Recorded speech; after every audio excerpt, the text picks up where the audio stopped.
दोस्तों आज हम एक्सप्लेन करने वाले हैं हाल ही में आई मूवी ब्लैकआउट को, जिसकी डिमांड आप लोगों ने की थी। इसी बात पर वीडियो को अभी लाइक कर दीजिए। हम चलिए कहानी शुरू करते हैं। तो कहानी की शुरुआत में हम एक ग्रुप को देखते हैं जो कि अपने साथ हथियार लेकर एक इलेक्ट्रिक पावर हाउस में जाते हैं और वहां पर थोड़ी सी फायरिंग करके लोगों को डरा धमका के वहां की बिजली काट देते हैं, जिसके बाद पूरे शहर की बिजली चली जाती है। फिर ये ग्रुप गाड़ी में बैठकर एक दूसरी जगह जाते हैं, जहां जाकर पहले वो वहां के सिक्योरिटी गार्ड को मारते हैं और वहां रखे सारे हीरे जवाहरात चुरा लेते हैं।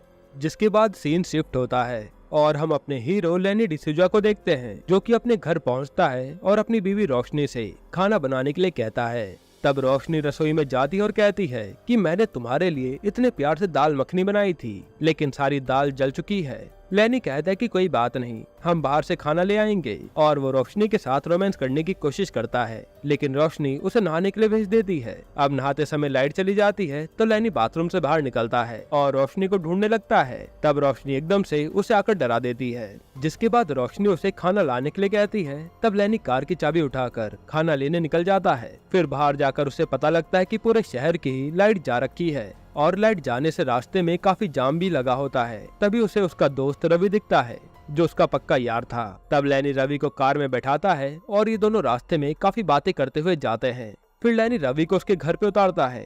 तभी बारिश चालू हो जाती है तो लेनी तुरंत वहाँ से निकल जाता है। अब बारिश होने के कारण और लाइट न होने की वजह से लेनी को रोड ठीक से दिखाई नहीं दे रहा था। तभी उसकी कार किसी दूसरी कार से टकरा जाती है। लेनी उतरकर देखता है तो वो एक वैन थी जो कि पूरी पलटी होती है। फिर लेनी उस वैन का दरवाजा खोलकर देखता है तो उसमें वही ग्रुप होता है जिसे हमने मूवी की स्टार्टिंग में चोरी करते हुए देखा था। उस ग्रुप के सभी लोग बेहोश हो गए होते हैं और लेनी को इतने सारे जवाहरात और पैसे देखकर लालच आ जाता है। तब वो उस वैन में से एक बॉक्स को निकालकर अपनी कार के डिग्गी में डालकर वहाँ से निकल जाता है। जिसके बाद रास्ते में लेनी काफी खुश था और जल्दबाजी के चक्कर में वो एक आदमी को ही उड़ा देता है। लेनी तुरंत कार से उतरकर उस आदमी को देखता है।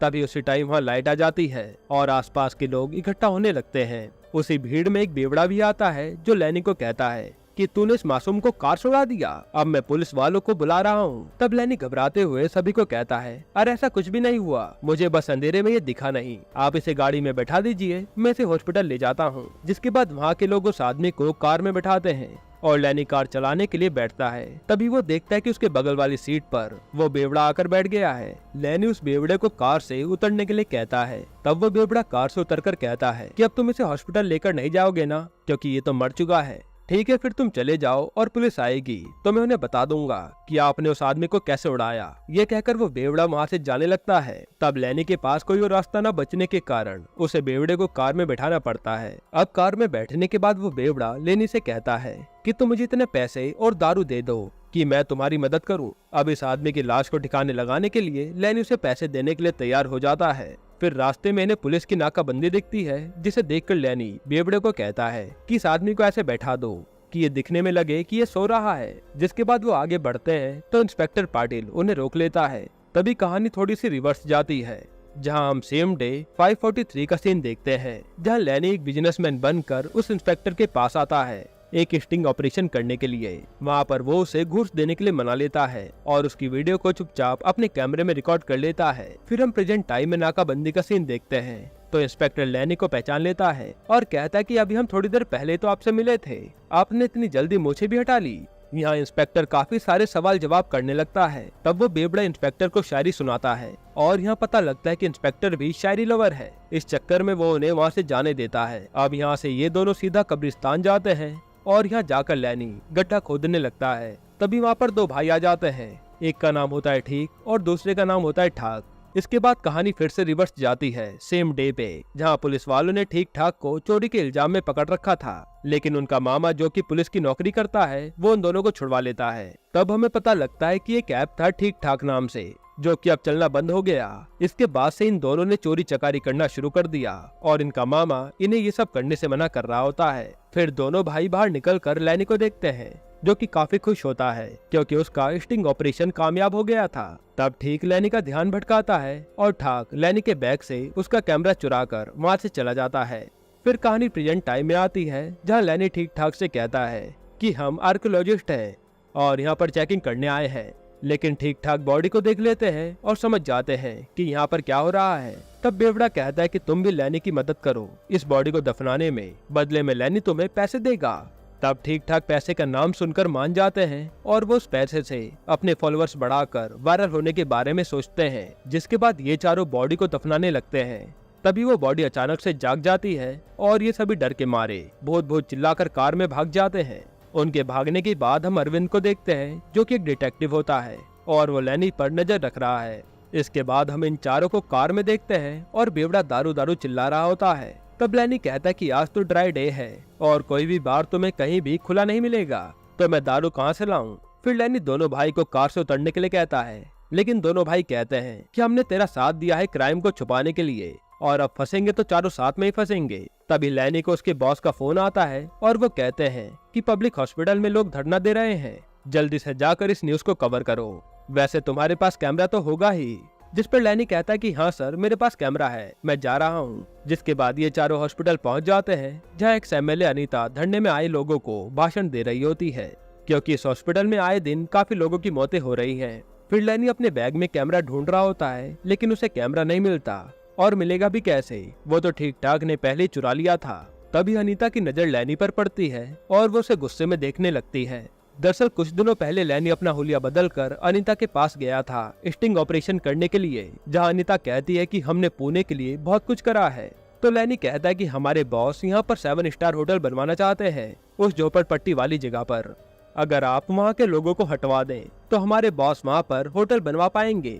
तब अनीता कहते कि आप मुझे बस पैसे दीजिए, बाकी मैं पुणे में कुछ भी करवा सकती हूँ और आपकी वो जमीन जल्दी खाली हो जाएगी। मगर उसे क्या पता था कि उसकी वीडियो रिकॉर्डिंग हो रही है। जिसके बाद लैनी उस वीडियो को अपने न्यूज चैनल में दे देता है और अनीता की ये वीडियो वायरल हो जाती है। जिसके बाद अनीता को अपने एमएलए पद को छोड़ना पड़ता है।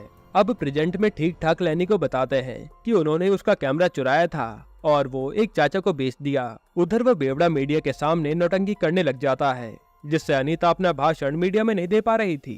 तब ठीक ठाक वहाँ की लाइट बंद कर देते हैं और अंधेरा होने के कारण वहाँ पर भगदड़ मच जाती है। फिर ठीक ठाक बेवड़े को वहाँ से निकाल लाते हैं और अनीता उस भीड़ में चप्पल उतार कर मारने लगती है। तभी वहाँ पर लाइट आ जाती है और मीडिया वाले अनीता को फिर से पकड़ लेते हैं किसी को चप्पल मारते हुए।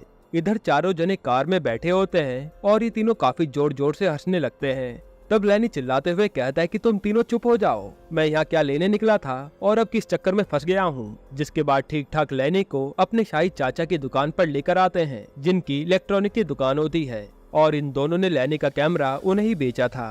तब आधी रात को शाही चाचा दुकान पर आते हैं और काफी टाइम लगाने के बाद अपनी दुकान को खोलते हैं। फिर दुकान खोलने के बाद चाचा लैनी को उसका कैमरा देते हैं, साथ ही उसे बिल भी थमाते हैं, जिसे देखकर लैनी तो भड़क जाता है कि मैं अब अपना कैमरा ही खरीदने के लिए पैसा दूं। फिर थोड़ी देर तक बहस करने के बाद वो पैसे देने के लिए तैयार हो जाता है और अपना वॉलेट लेने कार में जाता है, लेकिन उसका वॉलेट तो कार में नहीं था। तब वो गुस्से में ठीक ठाक को मारने लगता है, क्योंकि उसे लग रहा था कि उसका वॉलेट उन दोनों ने चुराया होगा, पर ऐसा नहीं था।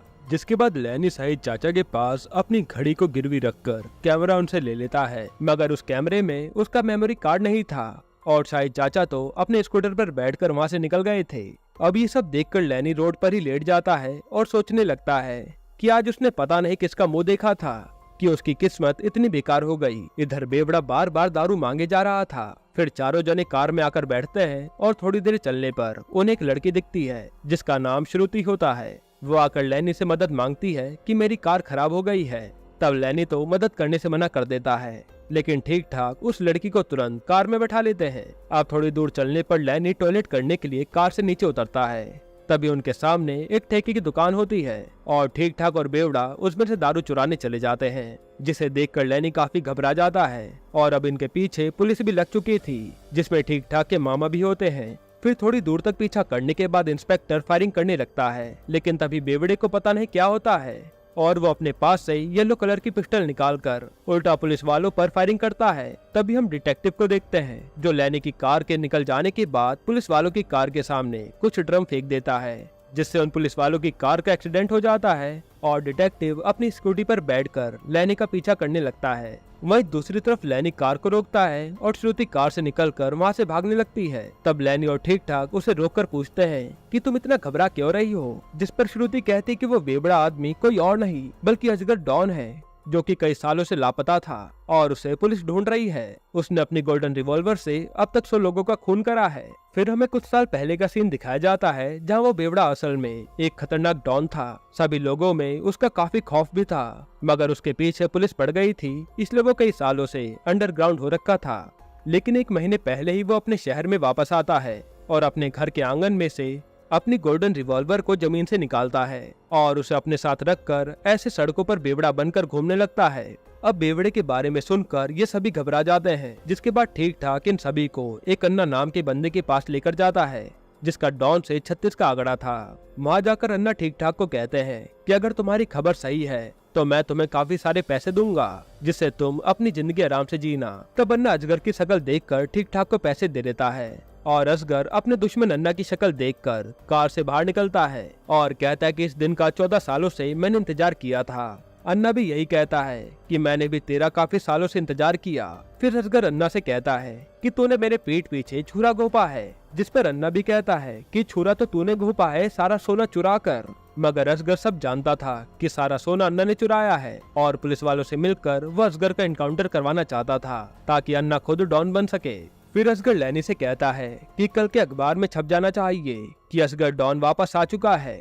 ये सुनती अन्ना चौंक जाता है कि हमारे बीच में रिपोर्टर भी है, लेकिन ठीक ठाक लैनी को बचाने के लिए अन्ना से कहते हैं कि ये तो हमारा ड्राइवर है। पर अन्ना कोई भी रिस्क लेना नहीं चाहता था, इसलिए वो सबको उड़ाने के लिए कहता है। तभी असगर अन्ना के सर पर बंदूक तान देता है और सभी लोगों को हथियार नीचे गिराने के लिए कहता है, जिसके बाद असगर उन चारों को वहाँ से जाने के लिए कहता है, जो सुनकर चारों जने वहाँ से जाने लगते हैं। तभी असगर कहता है कि लैनी अपनी कार यहीं छोड़कर जाना, मुझे जरूरत पड़ेगी। अब लैनी अपनी कार के बिना कैसे जाए, क्योंकि उसमें तो वो हीरे जवाहरात वाला बॉक्स था। तब लैनी भी असगर के साथ रुक जाता है और कहता है कि मैं आपको छोड़कर कैसे जा सकता हूँ, जिस पर असगर कहता है कि मैंने तेरे से बड़ा बेवकूफ इंसान कभी नहीं देखा। जिसके बाद यहाँ पर फायरिंग शुरू हो जाती है और काफी भयानक लड़ाई होती है। तभी असगर को एक गोली लग जाती है, जिसके बाद असगर अन्ना के पास जाकर उसे गोली मारकर खत्म कर देता है। फिर असगर को गोली लगने के कारण वो जमीन पर गिर जाता है और चारों जने असगर के पास बैठे होते हैं। असगर उन चारों से कहता है कि अगर मुझे कुछ भी हो जाए तो उस मस्जिद के पीछे मेरा घर है और उसके आंगन में मेरी किस्मत दफन हो रखी है, तो मुझे भी वहीं दफना देना। ये कहकर असगर यहीं पर मर जाता है। तभी वहाँ पर एक शूटर आता है अपनी स्नाइपर लेकर, जिसका नाम मिस्टर एक्स होता है और ये वही आदमी था जिसे लैनी ने कार से उड़ा दिया था और दफनाते समय वो वापस से जिंदा हो गया था। अब लैनी मिस्टर एक्स से अपनी जान की भीख मांग रहा होता है। तभी कोई पीछे से मिस्टर एक्स को बेहोश करने वाली गन से शूट कर देता है और हम देखते कि ये तो डिटेक्टिव आनंद है जो वहाँ आ गया था और श्रुति भी डिटेक्टिव आनंद से मिली होती है। तब डिटेक्टिव लैनी को बताता है कि तुम्हारी पत्नी ने ही मुझे हायर किया था तुम्हें फंसाने के लिए। फिर कहानी पास्ट में जाती है और हमें कल का सीन दिखाया जाता है, जहां रोशनी डिटेक्टिव को कॉल करती है और डिटेक्टिव बताता है कि आपका पति तो काफी अच्छा इंसान है, उसमें कोई बुराई नहीं है। तब रोशनी कहती है कि मुझे लैनी से डिवोर्स चाहिए और मैं चाहती हूँ कि आप उसे एक्स्ट्रा मैरिटल अफेयर के केस में फंसा दो, जिसके बाद मुझे कोर्ट से एलुमनी मिलेगी और आपको भी काफी सारे पैसे मिलेंगे। मगर डिटेक्टिव को पता था कि रोशनी के पास पैसे नहीं है उसे देने के लिए। तब वो कुछ दिनों तक रोशनी पर भी नजर रखता है और उसे पता लगा कि रोशनी का लैनी के बेस्ट फ्रेंड रवि के साथ अफेयर चल रहा है। और उस दिन जब लैनी बाथरूम में नहा रहा होता है तो रवि उसके घर में ही था, जिसे रोशनी उस टाइम पर भगा देती है। अब ये सुनकर लैनी तो काफी दुखी हो जाता है। तब डिटेक्टिव उसे बताता है कि मैं जानता हूँ कि तुम काफी अच्छे इंसान हो, लेकिन मुझे काम तो करना ही था, इसलिए मैंने श्रुति को हायर करा था ताकि वो तुम्हारे साथ कुछ दिनों तक घूम सके। जिसके बाद मैं तुम्हारी और श्रुति की कुछ फोटोज ले लूंगा और उसे रोशनी को दे दूंगा, जिससे वो तुम पर केस कर पाएगी। साथ ही डिटेक्टिव ये भी बताता है कि मैं तुम पर शुरुआत से ही नजर रखे हुए था कि कैसे तुम्हारा उस कार से एक्सीडेंट हुआ, फिर तुमने उसमें से एक हीरे जवाहरात का बॉक्स निकाला, कैसे तुम्हारे पीछे पुलिस वाले पड़े और मैंने ही तुम्हें उनसे बचाया था। साथ ही शाही चाचा के पास जो मेमोरी कार्ड गायब हुआ था वो मैंने ही खरीदा था। अब मेरे पास तेरे खिलाफ इतने सबूत है कि मैं पुलिस वालों को दे दूं तो तुझे जेल हो जाएगी। और ये असगर डॉन जो मरा पड़ा है इसके ऊपर भी 15 लाख का इनाम है, फिर चाहे वो जिंदा हो या फिर मुर्दा, मुझे 15 लाख तो मिल ही जाएंगे। जिसके बाद श्रुति और डिटेक्टिव डॉन की बॉडी को कार में रखवा के बॉडी और सोना दोनों लेकर वहाँ से चले जाते हैं। तब इन तीनों को याद आता है कि कार में तो ज्यादा पेट्रोल है ही नहीं, तो वो मुश्किल से 2 किलोमीटर ही गए होंगे। जिसके बाद ये भागते हुए उनके पास पहुँचते हैं जहाँ डिटेक्टिव और श्रुति कार में से सोना निकाल रहे थे, क्योंकि कार का पेट्रोल खत्म हो गया था। तभी इनके बीच मारपीट होने लगती है तो डिटेक्टिव गोली चलाता है जो कि श्रुति को लग जाती है और श्रुति यहीं पर खत्म हो जाती है।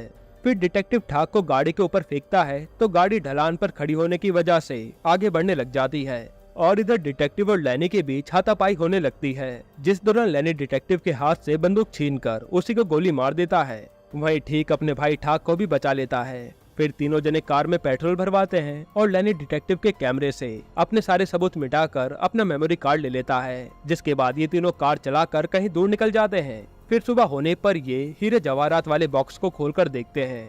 तभी हमें पास्ट सीन में उन ग्रुप वालों को दिखाया जाता है जो कि हीरे जवाहरात चुराने के बाद वैन में बैठकर जा रहे होते हैं, लेकिन उनमें से एक धोखेबाज निकलता है और वो सभी को मारकर पूरा सोना खुद ही चुराने वाला था। इस बात को लेकर उनके बीच झगड़ा हो जाता है और उसी समय वैन का एक्सीडेंट हो जाता है जिसमें सारे लोग मारे जाते हैं।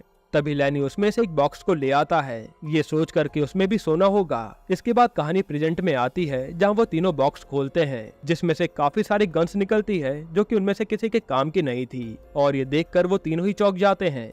तब लैनी अपनी किस्मत को कोसने लगता है और उसके पास जितने भी पैसे होते हैं लैनी उन्हें ठीक ठाक को देखकर वहाँ से भेज देता है और कहता है कि तुम अपनी लाइफ को अच्छे से जीना, मेरा क्या है, मेरी तो किस्मत ही खराब चल रही है। फिर असगर डॉन से किए वादे के मुताबिक लैनी उसे उसके घर के आंगन में दफनाने के लिए पहुंच जाता है और जब वो उसे गाड़ रहा होता है तभी उसे एक संदूक मिलती है, जिसे जैनी खोलता है तो उसमें से काफी सारा गोल्ड निकलता है। वहीं कुछ बच्चे छत से ये सब देख रहे होते हैं और लैनी बिना असगर को दफनाए वहाँ से गोल्ड लेकर चले जाता है।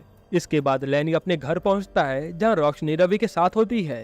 तो लैनी फ्रिज से दही निकाल कर उसमें चीनी फेंटने लगता है और रोशनी और रवि सोच रहे होते हैं कि आखिर इसे हो क्या गया। इतने में वहाँ पर इंस्पेक्टर पाटिल आता है जो कि रोशनी और रवि को अरेस्ट कर लेता है और ये करवाने वाला कोई और नहीं बल्कि लैनी ही था, जिसने इंस्पेक्टर पाटिल को धमकाया था कि तुम्हारे स्टिंग ऑपरेशन वाली वीडियो मेरे पास है, अगर तुमने उन्हें अरेस्ट नहीं किया तो मैं इसे वायरल कर दूंगा जिससे तुम्हारी नौकरी चली जाएगी। इसी कारण पाटिल उन्हें अरेस्ट करने के लिए मान गया था। अब इतना सब होने के बाद लैनी की लाइफ काफी अच्छी हो गई थी। उसके पास काफी सारा सोना था जिंदगी बिताने के लिए और उसकी लाइफ में अब ऐसा कोई नहीं था जो उसे धोखा दे सके। लेकिन तभी दूसरी साइड हम देखते हैं कि असगर डॉन को होश आ जाता है। यहीं पर ये मूवी खत्म होती है।